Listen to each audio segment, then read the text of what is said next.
ராசி சுவாதி நட்சத்திரம். இது ராகுவோடைய நட்சத்திரம். மொத்த தசா காலங்கள் 18 வருடம். என்னுடைய கால்குலேஷனுக்கு ஒரு 10 வருடத்தை எடுத்துக்கிறேன். உங்களுடைய ஜனன கால ஜாதகத்தில் தசா இருப்பு எவ்வளோ இருக்குன்னு பார்த்து அதோட குரு திசையை ஆட் பண்ணிக்கோங்க. குரு ஒரு 16 வருஷம் அதோட ஆட் பண்ணிக்கோங்க. நான் அப்ராக்சிமேட்டாக 10 + 16 10 ராகு திசை எடுத்துக்கிறேன். குரு 16 வருஷம், மொத்தம் 10 + 16 26 வயசு வரைக்கும் உங்கள் கல்வியில் ஒரு சில மாற்றங்கள், தந்தையார் மூலம் வாழ்க்கையில் மிகப்பெரிய திருப்பங்கள் அப்படிங்கிறது ஏற்படக்கூடிய காலகட்டம். இதனால் நல்ல வாழ்க்கை அமையக்கூடியதாக இருக்கும். 10 வயசு வரைக்கும் மிகுந்த சிரமத்தை சந்திக்கக்கூடிய துலாம் ராசிக்காரங்க.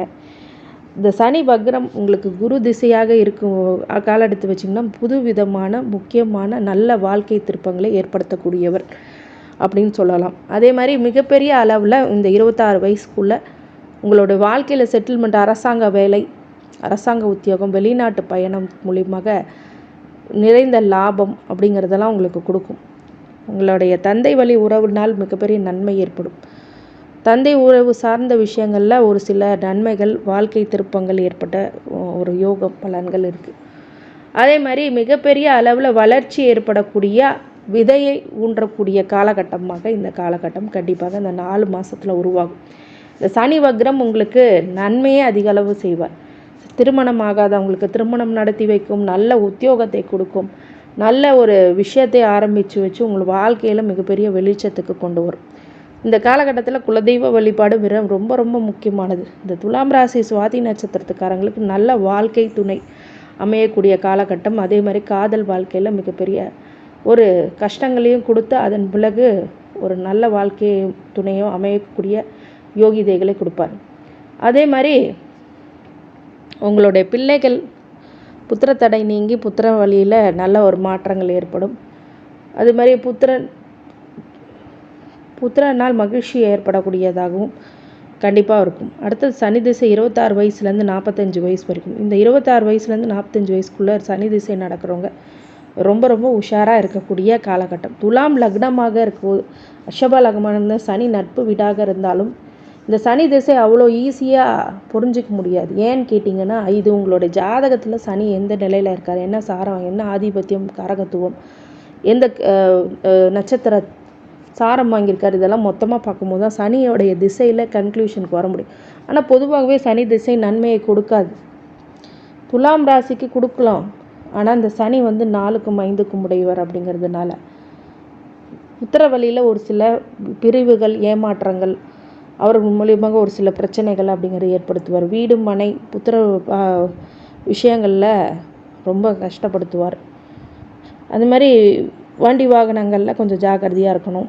சனி திசையில் விபத்துகள் ஏற்படக்கூடிய வாய்ப்புகள் இருக்குது. சனி வக்ரம் என்னதான் இருந்தாலும், சனி வக்ரமாக இருந்தாலும் சனி திசை நடந்துட்டு இருக்கும்போது சில குலதெய்வ வழிபாடு செஞ்சு உங்களோட வாழ்க்கையில் ஒளி ஏற்றுக்கொள்ளுங்கள், அதுதான் முக்கியம்.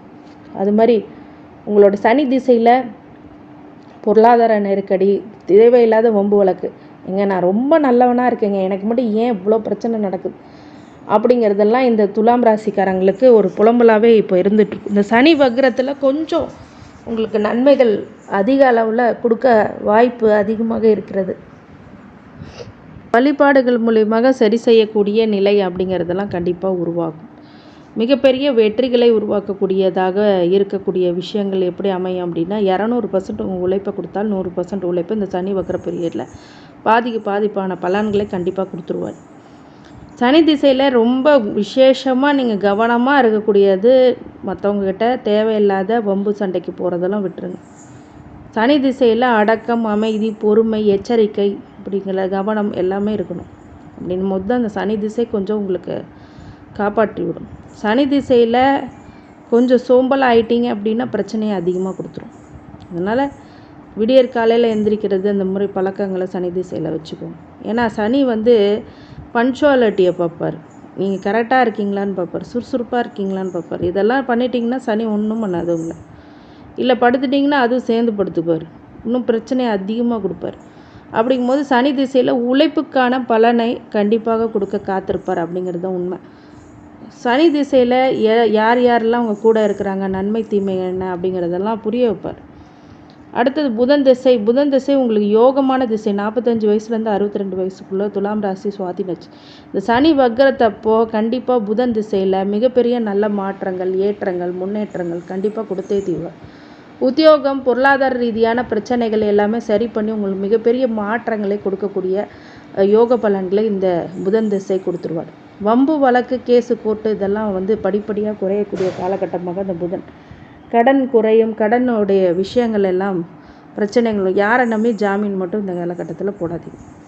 கேது திசை 62 வயசுலேருந்து 69 வயசு. இந்த கேது திசை ஞானத்தை நோக்கியே செயல்படக்கூடியதாகவும் விநாயகர் வழிபாடு பண்ணிக்கோங்க. கேது திசை ஒரு சில மன சங்கடத்தையும், மன சஞ்சலங்களும், மன குழப்பத்தையும் ஆளாக்குவார். அப்படிங்கும்போது திங்கட்கிழமை தோறும் கேது அதிபதியான விநாயகரை வழிபடுறது ரொம்ப நல்லது. மிகப்பெரிய அளவில் வெற்றியை பெற வேண்டும் என்றால் ஞான மார்க்கத்தின் மூலமே வெற்றியை பெறுவார். செல்வாக்கு பெறக்கூடிய யோக பலன்களை இந்த கேது திசை கொடுப்பார்.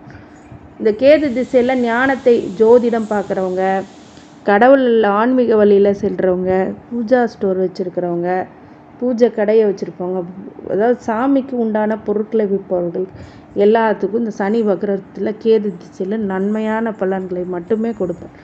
அடுத்தது சுக்கிர திசை 69 வயசுலேருந்து 89 வயசுக்குள்ளே இருக்கிறவங்களுக்கு இந்த சுக்கிர திசை மிகப்பெரிய அளவில் வெற்றிகளை கொடுப்பார். நல்ல சொத்து, சுகம், சுகமான வாழ்க்கை, எல்லா இடத்துக்கும் போயிட்டு வந்துட்டு மிகப்பெரிய அளவில் வளர்ச்சி ஏற்படக்கூடியதாக இந்த சுக்கிர திசை கண்டிப்பாக இருக்கும். நல்ல படிப்பு, நல்ல அரசாங்க வேலை, நல்ல விஷயங்கள் எல்லாம், நல்ல படிப்பு, நல்ல படிப்புக்கு ஏற்ற ஒரு இண்டஸ்ட்ரியல் வெற்றி, இண்டஸ்ட்ரியல் இதில் ரொம்ப பெரிய அளவில் வர்றது. இந்த காலகட்டத்தில் ரொம்ப ஹாப்பியாக இருப்பீங்கன்னு வச்சுக்கோங்க. லக்ஸூரியஸ் ஹாப்பி அப்படிங்கிறதெல்லாம் இந்த லைஃப் ஸ்டைலில் உங்களுக்கு கண்டிப்பாக வந்துடும். இவ்வளோ நாள் ரொம்ப கஷ்டப்பட்டுட்ருக்கீங்க, இப்போ தான் அங்கே நிம்மதியாக இருக்கிறேன், சந்தோஷமாக இருக்கேன், குடும்பத்துக்கு லைஃப்பை ஸ்பெண்ட் பண்ணுறேன் அப்படிங்கிற காலகட்டம் இந்த சுக்கிர திசை. இந்த சுக்கிர திசை உங்கள் ஜாதகத்தில் இருந்துச்சுன்னா மிகப்பெரிய யோகம் இந்த சனி வக்ர பீரியடில் கண்டிப்பாக நிறைந்து கொடுப்பார். அதுதான் உங்களுக்கு இப்போ கிடைக்க போகுது. மிகப்பெரிய அளவில் வெற்றிகளையும் கொடுப்பார். இந்த சுக்கிர திசையில் மிகப்பெரிய பொருளாதார மாற்றங்கள், முன்னேற்றங்கள் இருக்குது. அதே மாதிரி ஃப்ளைட் ஏறி சில பேர் அமெரிக்கா, யூகே அப்படி போட்ட பெரிய பெரிய இடங்கள், நாடுகளுக்கு சென்று மிகப்பெரிய அளவில் வெற்றிகளை குவிக்கக்கூடியதாக இந்த சுக்கிர திசை கண்டிப்பாக உருவாகும். அடுத்தது சூரிய திசை 89லேருந்து 95. சந்திர திசை. இது சனி வக்ரத்தில் சூரிய சந்திர திசை ஆகாது. சனி அப்போ ஆனால் இந்த சனி வக்ரம் அடையும் போது இப்போ யோக பலன்களே அதிகமாக கொடுத்துருவார். இந்த 89லேருந்து 99 வயசுக்குள்ளே இருக்கிற சூரிய சந்திர திசை மிகப்பெரிய அளவில் வெற்றி, முன்னேற்றம். அப்படி உங்கள் மகளுக்கு நல்ல வரன் கிடைக்கும். பேரம்பேத்தி கொஞ்சம் குழாவிக்கூடிய ஒரு காலகட்டம். அனுபவிக்க முடியாத வயசுனாலும் சந்தோஷத்தை அதிகப்படுத்தக்கூடிய காலகட்டமாக இந்த துலாம் ராசி சுவாதி நட்சத்திரத்துக்காரங்களுக்கு இருக்குது. இந்த துலாம் ராசி சுவாதி நட்சத்திரத்துக்காரங்களுக்கு காளியம்மன் வழிபாடு பண்ணுறது ரொம்ப நல்லது.